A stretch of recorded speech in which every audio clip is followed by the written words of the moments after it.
dice así la bendita palabra del Señor, 2 Corintios capítulo 1, versículo 8 al 10.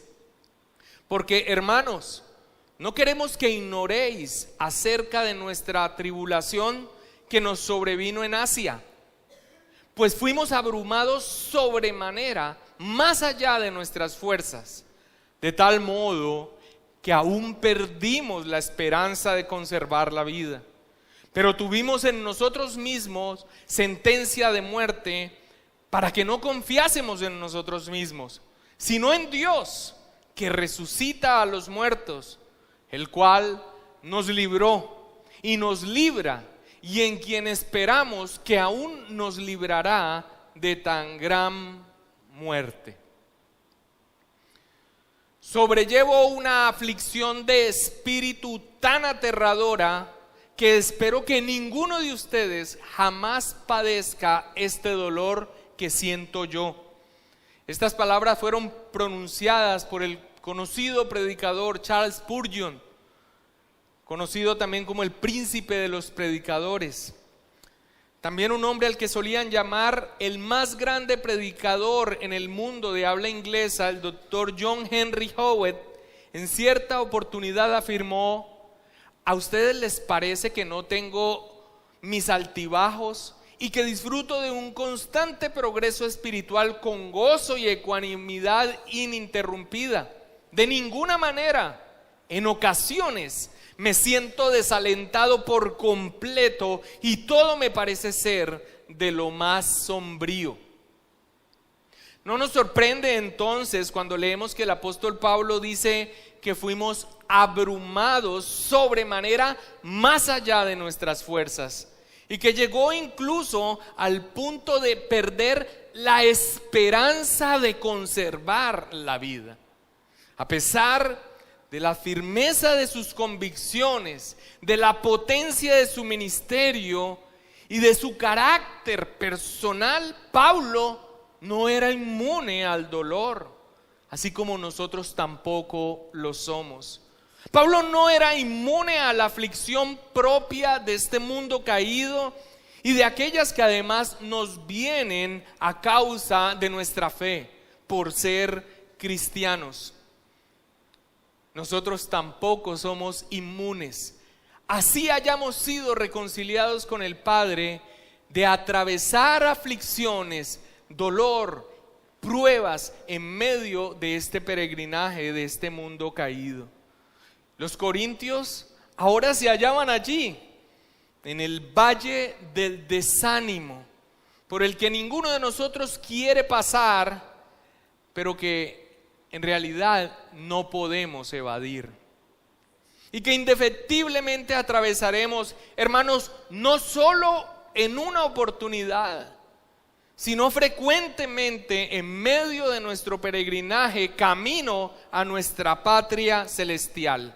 Si desde un púlpito has escuchado algo distinto, te han mentido.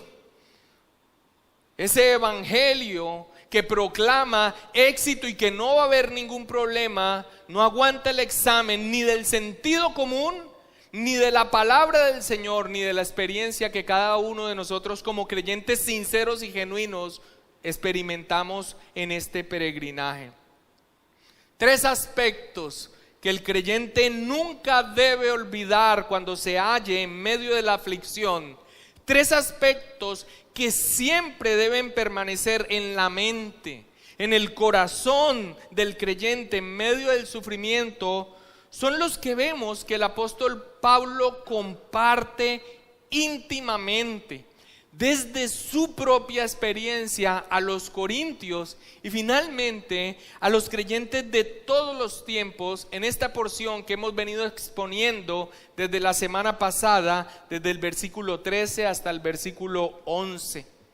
3 aspectos que no podemos olvidar cuando estemos viviendo en medio de la tribulación, de la adversidad, porque lo viviremos, amados hermanos, en medio de este mundo caído. Es inevitable.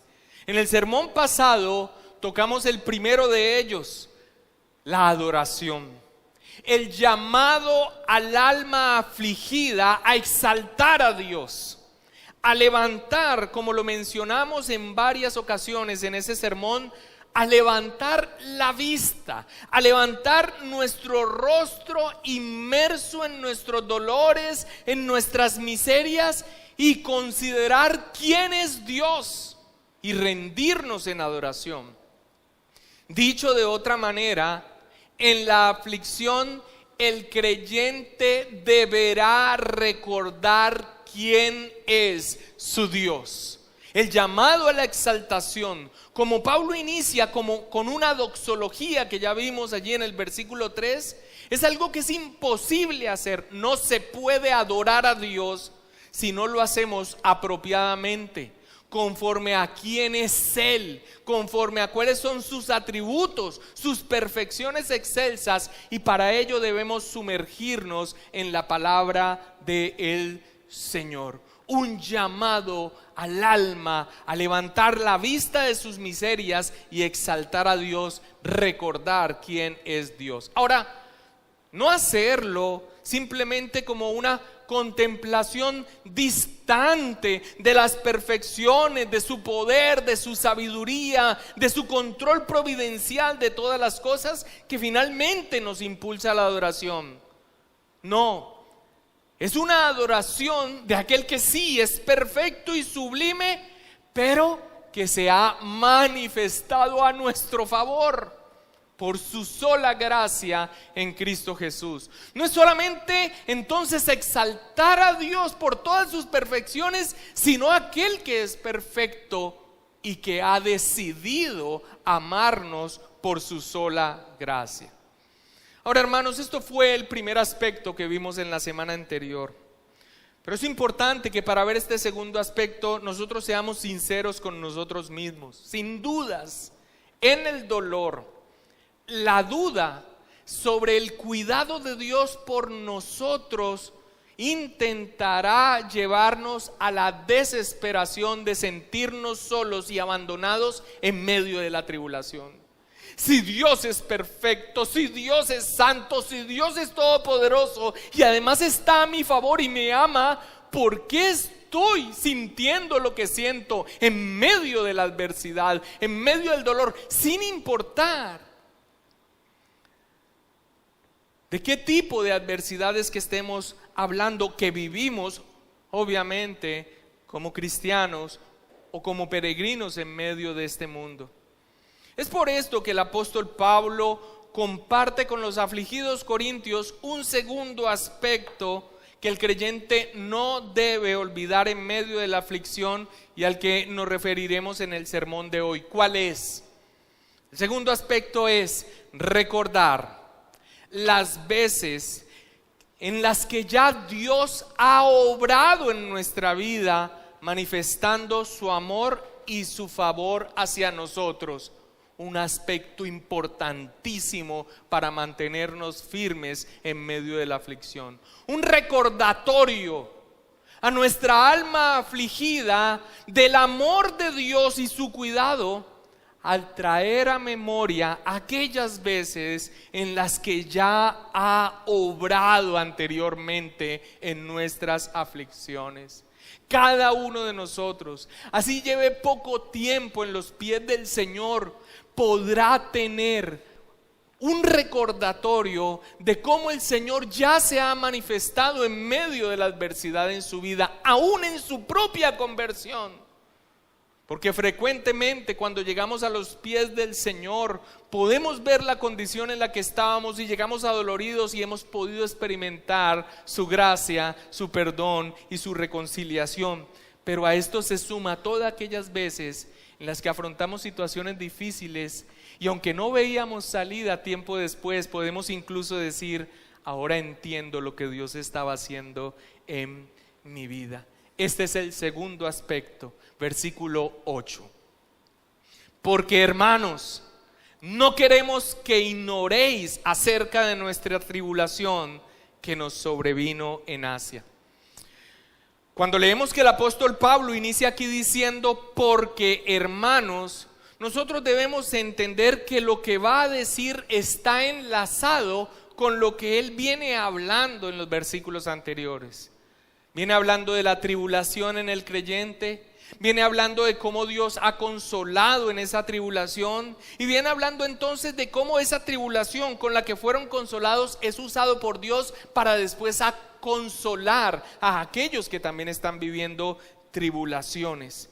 Así que cuando Él dice porque hermanos, entendemos entonces este enlace, o debemos entenderlo como que lo que va a decir a continuación tiene entonces una extensión de lo que Él viene hablando. En este caso tiene un propósito.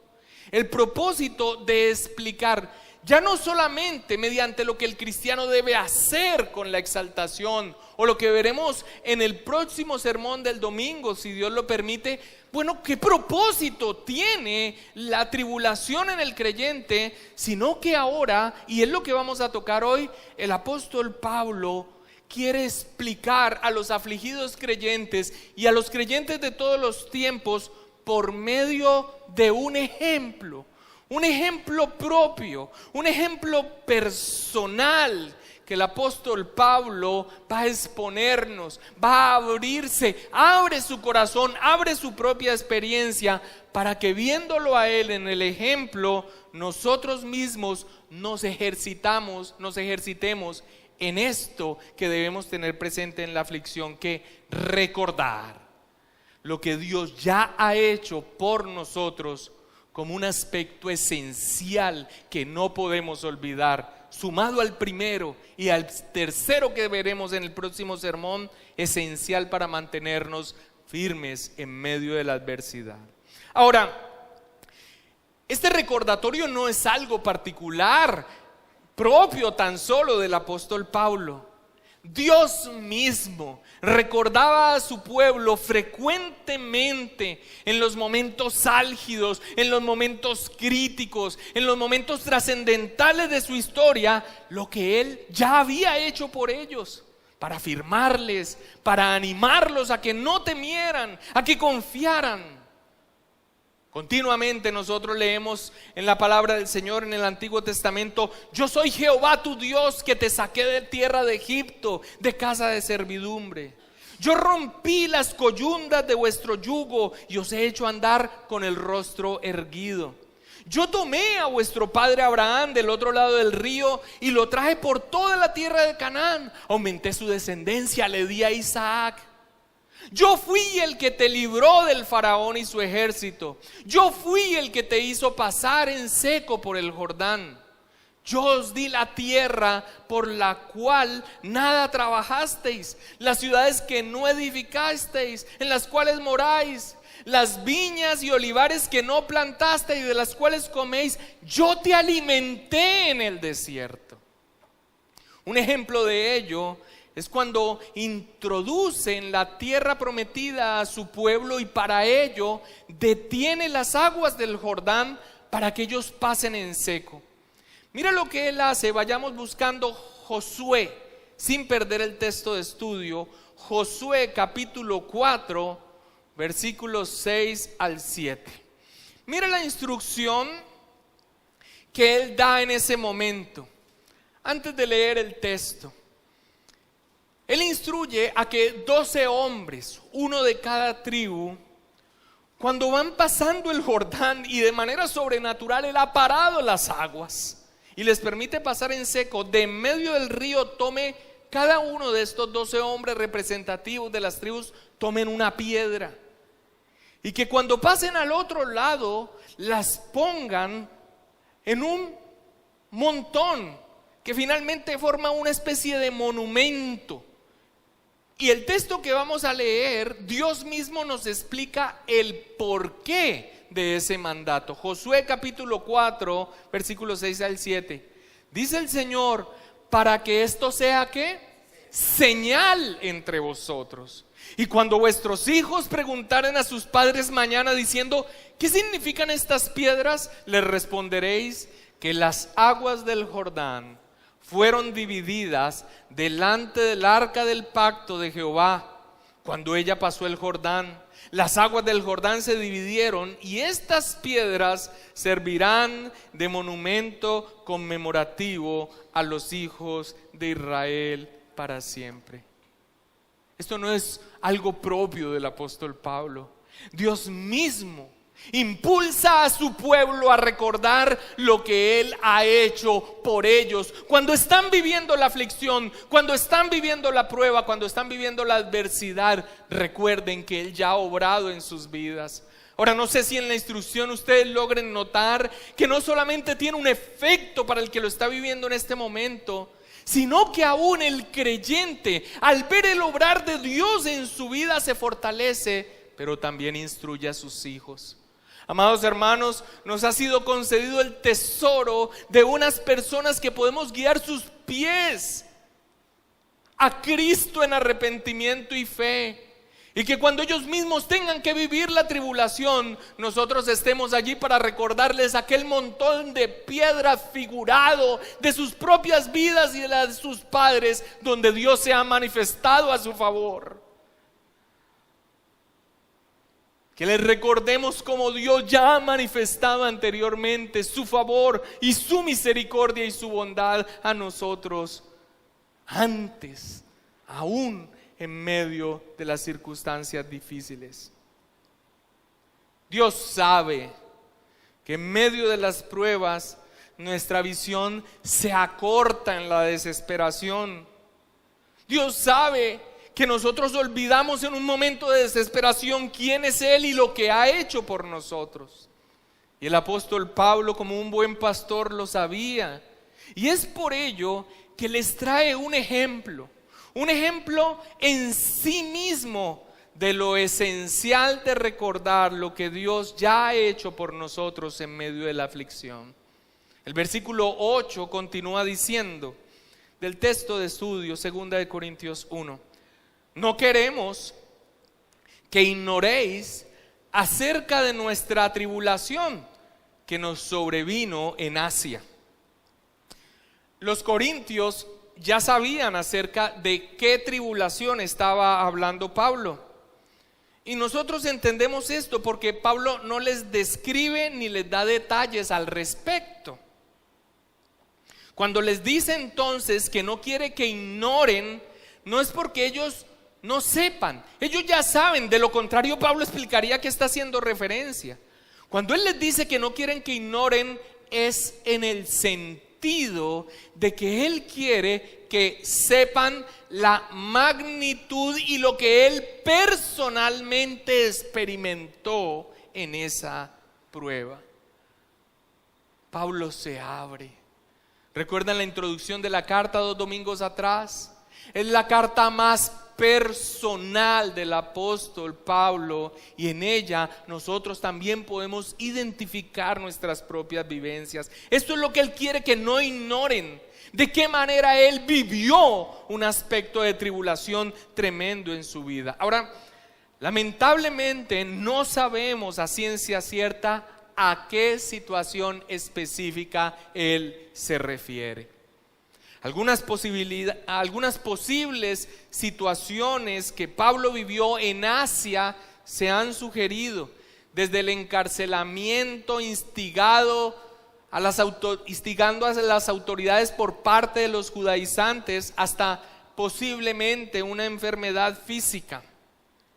No sabemos, pero eruditos en la carta de 2 Corintios, como el doctor Paul Barnett, afirman que la tribulación en Asia a la que se refiere aquí Pablo es la que sucedió en lo que se conoce como la revuelta de Demetrio el Platero.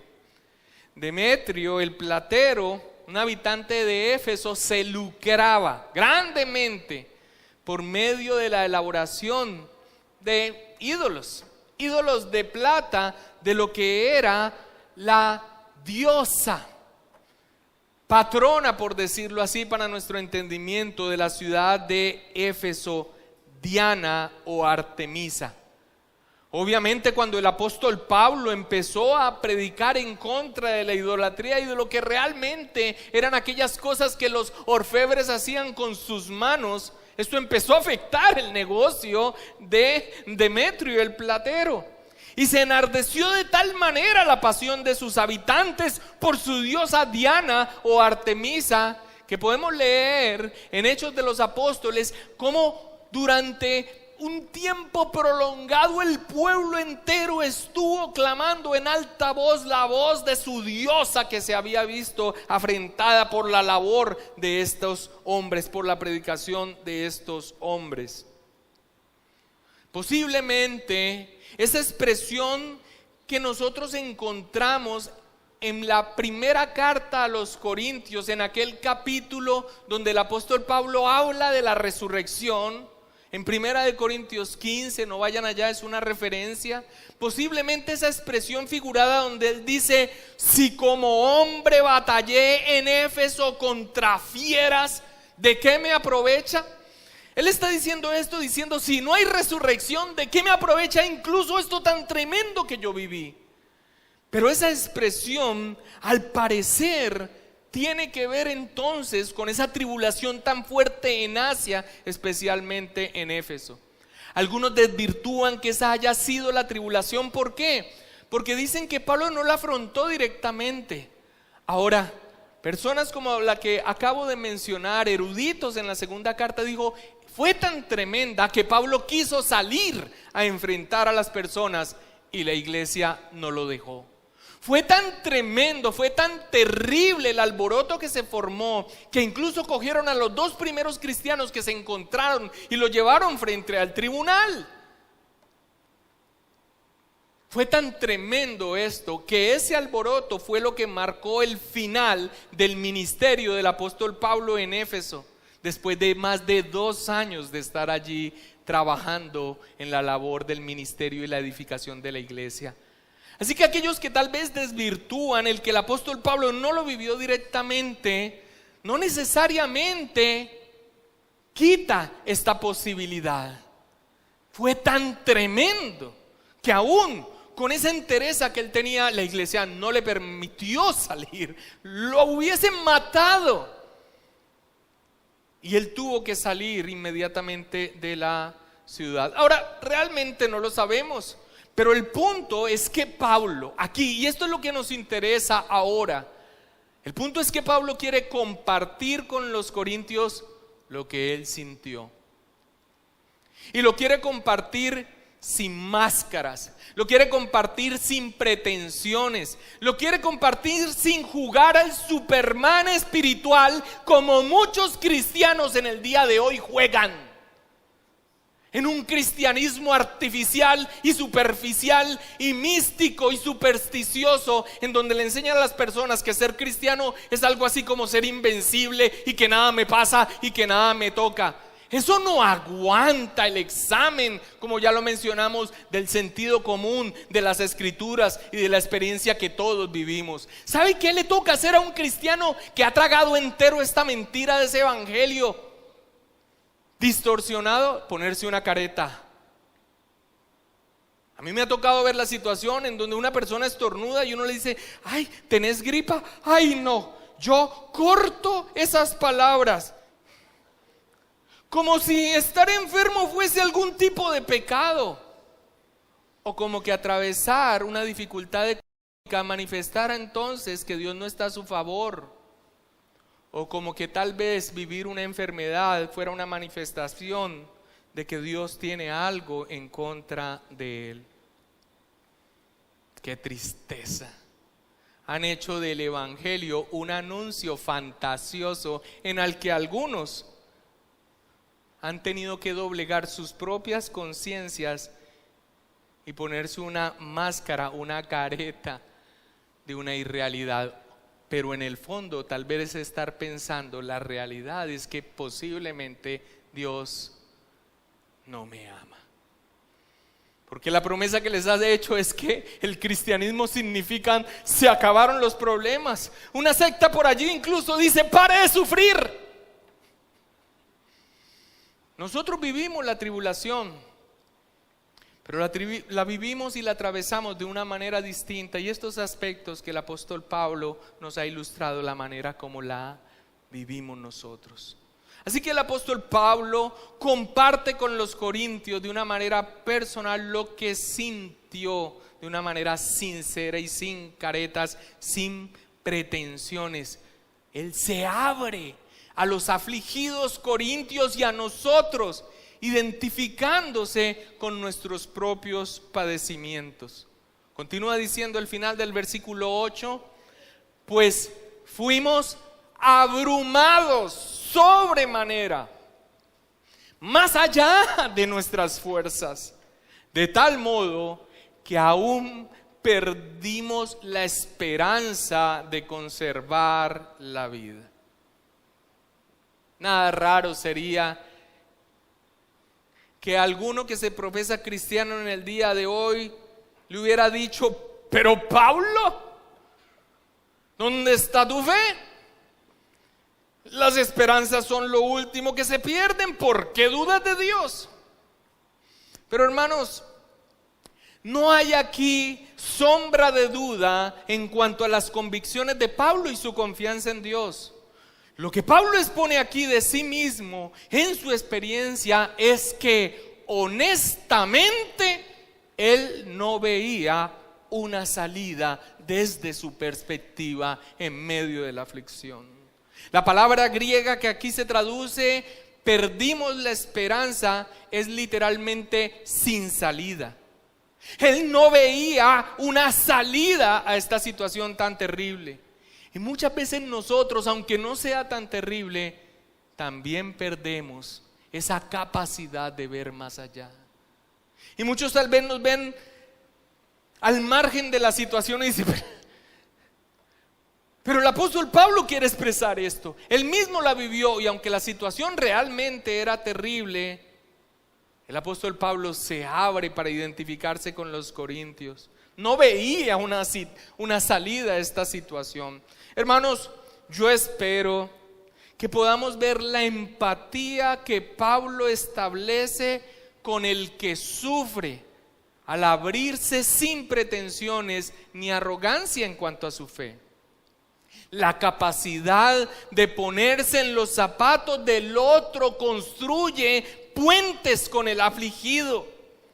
¿Cuántas veces nosotros hemos desestimado el dolor, la aflicción que siente una persona tan solo porque así lo tengamos al lado, realmente estamos lejos de ellos? Tal vez no experimentemos el dolor, pero aquí tenemos un ejemplo tremendo de un buen pastor y cada uno de nosotros cumplimos una labor así con nuestros hermanos, donde se ponen los zapatos de ellos, echando mano de una experiencia propia, sin pretensiones y sin arrogancia. ¿Cuánto tenemos que aprender del consuelo pastoral de un hombre como Pablo? Obviamente, esto no se trata de avalar la autoconmiseración pecaminosa del otro, como ya lo expusimos en el último sermón.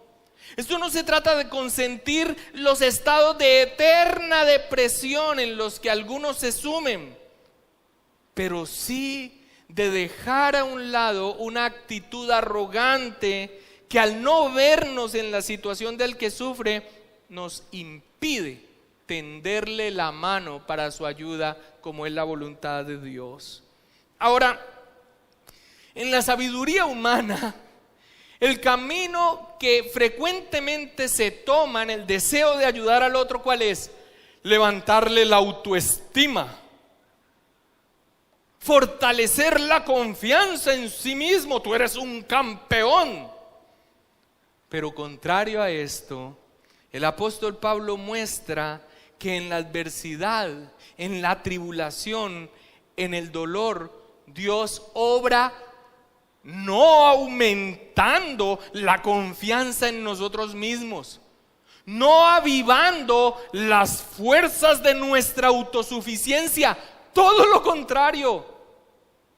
En el dolor y en la aflicción Dios obra, librándonos de toda confianza en la fuerza de nuestro brazo.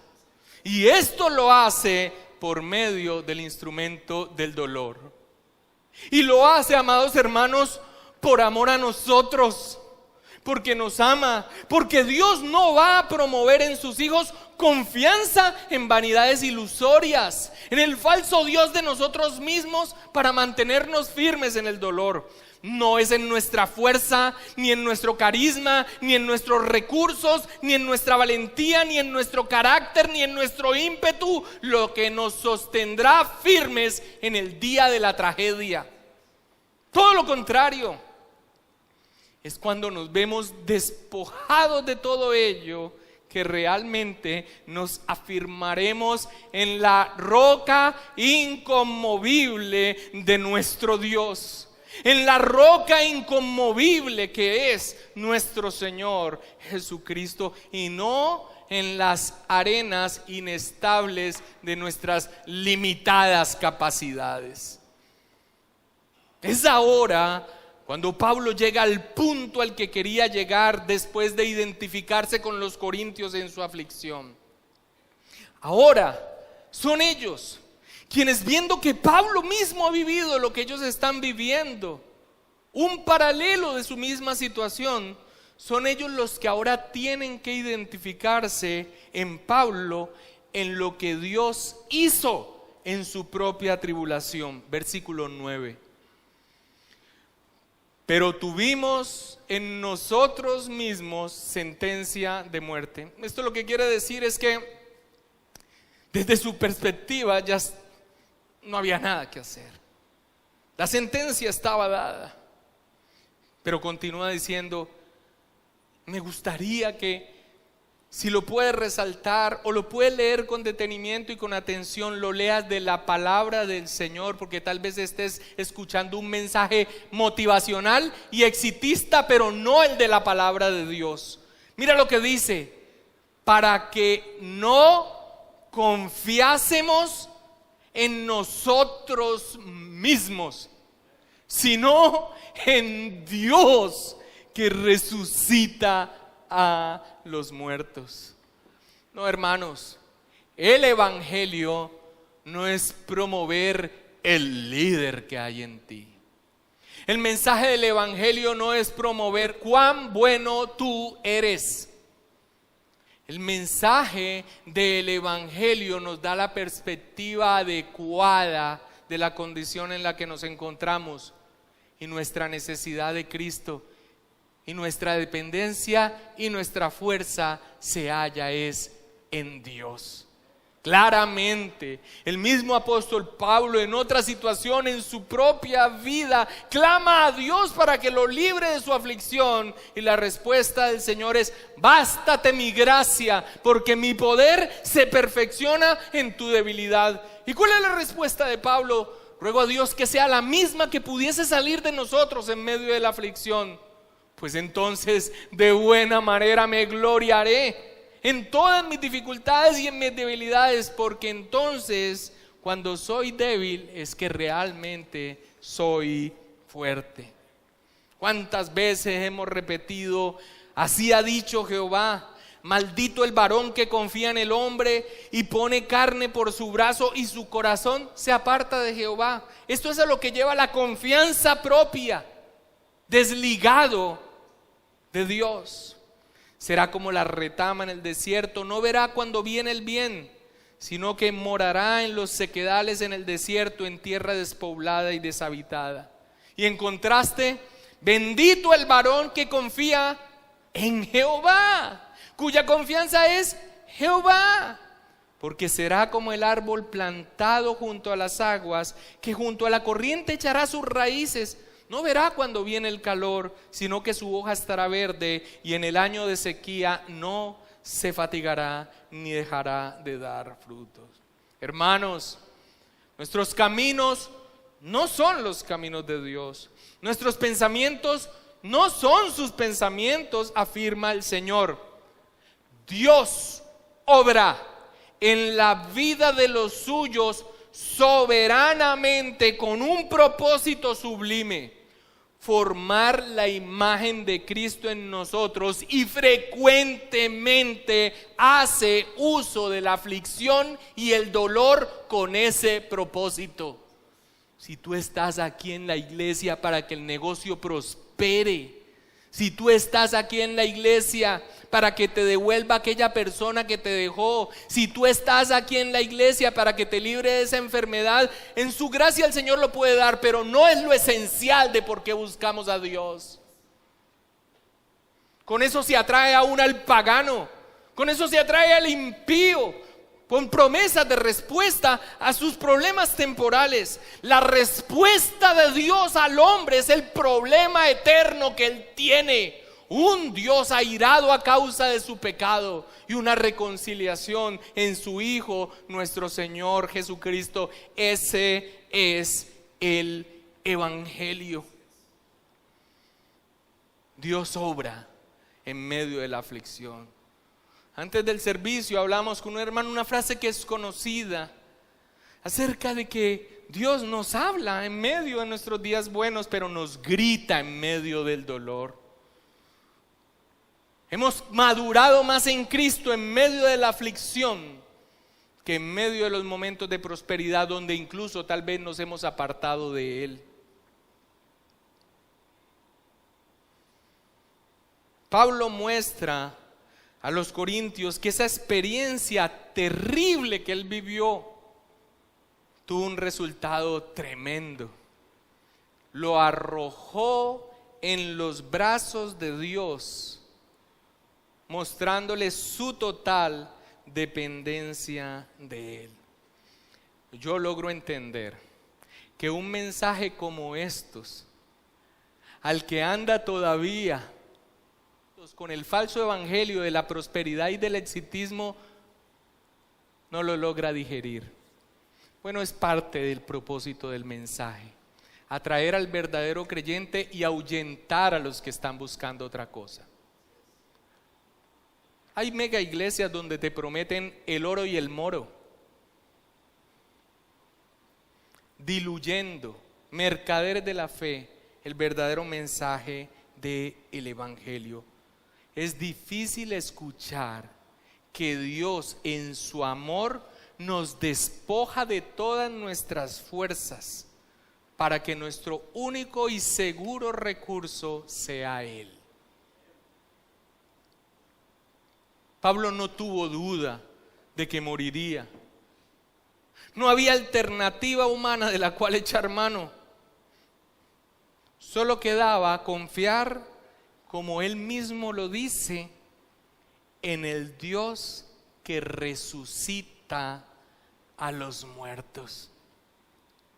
El escritor de Hebreos, en una situación paralela, hablando de Abraham, cuando fue probado por Dios que ofreciera a su hijo, dice de Abraham, pensando que Dios era poderoso para levantarle aún de entre los muertos.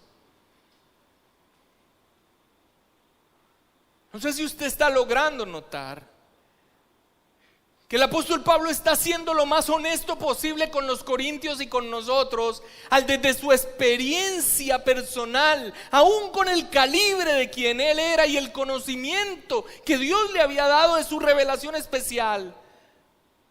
Él dice: estaba claro para mí,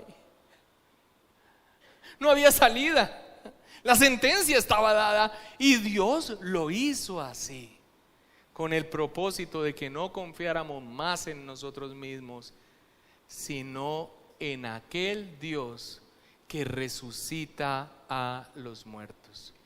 Ahora, este es un punto cúspide al que ya me voy a referir. Un punto cúspide en el que voy a hacer un énfasis en un momento, pero en el que quiero que nos detengamos en una parte que nos es práctica y que nos ayuda mientras nos vamos ejercitando en lo que es verdaderamente la fe, la confianza en Dios madura. Pablo después les dice: el cual nos libró. Lo primero que nosotros vemos aquí es que el apóstol Pablo, al mostrar toda esta situación, dice que cuando ya no tenía ninguna esperanza y él depositó su confianza en Dios, aún el Señor se manifestó y le libró de esa situación, y le está presentando esto a los corintios para que ellos mismos echen mano de aquellas veces, así como nosotros, donde el Señor se ha manifestado en nuestra vida y donde tal vez nosotros no veíamos las alternativas y sin embargo Dios obró y ahora lo entendemos. Recordemos esto, hermanos, como lo recordó el Israel atravesando el desierto o entrando en la tierra prometida o siendo sacado de Egipto. Siempre Dios se presentaba recordando lo que ya había hecho, y estoy seguro que en medio de nosotros, cristianos genuinos, cuántas cosas no podemos traer a memoria de cómo Él ha obrado en nuestra vida. Seguro que sí. Seguro de aquel cáncer, seguro de aquella quiebra, seguro de aquella desilusión, seguro de aquella traición. Todo esto lo podemos traer, y lo podemos traer como un recordatorio a nuestra alma de que en ese momento, aunque sentíamos que no había salida, Dios estaba allí y nos sacó de allí. Y esto nos afirmará en que aquel que nos libró, como Él dice después, nos libra y nos librará. Esto debían traerlo los corintios. Pero cuando el apóstol Pablo trae la expresión para que no confiásemos en nosotros mismos, sino en Dios que resucita a los muertos, está expresando que finalmente la esperanza sobre una salida terrena no la tenía, pero que aún así se fortaleció esperando la sentencia de muerte en aquel que igual resucita a los muertos. Yo sé que mi Redentor vive y al final se levantará sobre el polvo, y después de deshecha esta mi piel, en mi carne he de ver a Dios, al cual veré por mí mismo. Mis ojos lo verán y no otro, aunque mi corazón desfallece dentro de mí. Job 19:25. Y en otra parte, Job también exclama: aunque él me matare, en él esperaré. Amados hermanos, el apóstol Pablo entonces, aunque les da a los corintios una muestra de cuando él no tenía esperanza, igual perdón la expresión, les está contando el cuento. Dios lo sacó. Lo que realmente el apóstol Pablo quiere dejarle aquí a los corintios, a nosotros hoy, es recordar, sí, que Dios ya ha obrado en nuestro trasegar en vida cristiana, pero que Dios ya obró en una respuesta eterna a nuestro problema eterno en Cristo Jesús.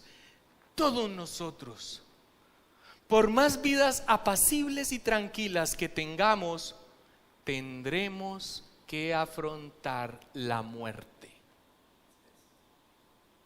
Todos, a menos que el Señor venga antes, y será una minoría dentro de la cristiandad. El pueblo de Dios, todos experimentaremos la muerte.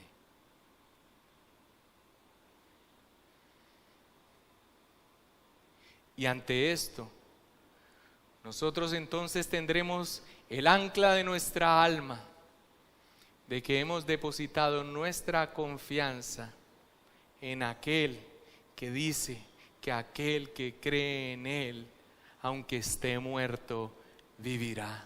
Lo mismo que el apóstol Pablo, que él confió en el Dios que resucita a los muertos.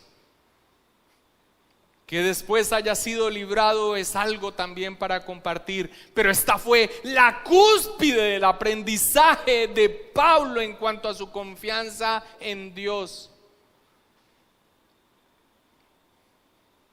Esto es duro de escuchar, mis amados hermanos, pero esta es la verdadera potencia del cristiano: saber que su alma está segura, que su futuro está asegurado, que su patria celestial le aguarda y que en Cristo no seremos conmovidos. El apóstol Pablo en el versículo 10 termina dando una expresión que a veces pasamos por alto, de la benignidad de Dios a lo largo de nuestra vida, pasado, presente y especialmente futuro. Dice, el cual nos libró y nos libra, y en quien esperamos que aún nos librará de tan gran muerte.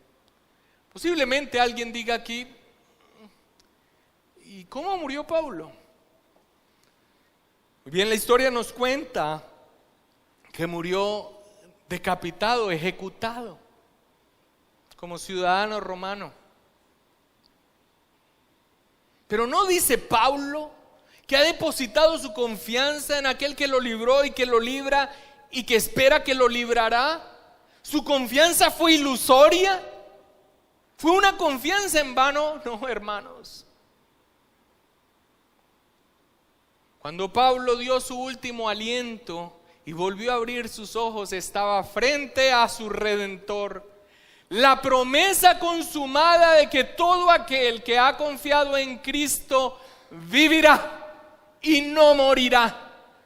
Nos libró, nos libra y nos librará. Es una expresión acerca del favor de Dios y del obrar en la vida de los suyos, sin importar las circunstancias que vivamos. En Él estaremos firmes, recordaremos su gran bondad manifestada a nosotros en nuestra vida. Dos aspectos entonces llevamos hasta el día de hoy. Exaltación y adoración a Dios, que nos lleva a levantar nuestra mirada de nuestras miserias y ponerla en sus perfecciones de aquel que se ha manifestado en bondad hacia nosotros, y recordar lo que Dios ya ha hecho para nosotros y que nos sirva como un ancla firme de que Él nos libró, nos librará, nos libra y nos librará de cualquier circunstancia que pudiese aparecerse, aún de tan grande muerte. En Cristo ha sido solucionada. Padre, te damos gracias, Rey.